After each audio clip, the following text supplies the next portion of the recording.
মস্কোর পাশের ক্রসনোগরস্ক এলাকায় ধ্বংসসাধনের কাজ চলাকালে স্নেসকম ইনডোর স্নো ও কি সেন্টারের একটি বড় অংশ ভেঙে নিচে পড়ে যায়। ফুটেজে দেখা যায় ভবনের বিশাল অংশটি মাটিতে আছড়ে পড়ছে আর চারপাশে গাড়ি ও রাস্তা ধুলাবালিতে ঢেকে গেছে। রুশ প্রসিকিউটর অফিস জানিয়েছে আজ দুপুর প্রায় 12টার দিকে ক্রসনোগরস্কের নগর জেলায় অবস্থিত একটি বড় নির্মাণ প্রকল্প ধ্বংসের সময় উঁচু থেকে একটি কনক্রিটের অংশ নিচে পড়ে।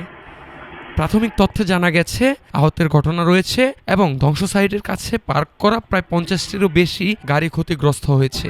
তারা আরও বলছে ধ্বংসকার্য চলাকালে ঠিকাদারি প্রতিষ্ঠান শহর পরিকল্পনা আইন মেনে কাজ করেছে কিনা এবং কাজটি অনুমোদিত ধ্বংস প্রকল্পের সঙ্গে সঙ্গতিপূর্ণ কিনা তা যাচাই করা হবে।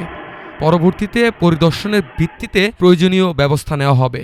এই ইনডোর স্নো সেন্টারটি 2008 সালে খোলা হয়েছিল, কিন্তু স্বাস্থ্য ও নিরাপত্তা ত্রুটি ধরা পড়ার পর 2021 সালে এটি বন্ধ হয়ে যায় বলে গণমাধ্যম জানিয়েছেন। News desk, Dhaka today.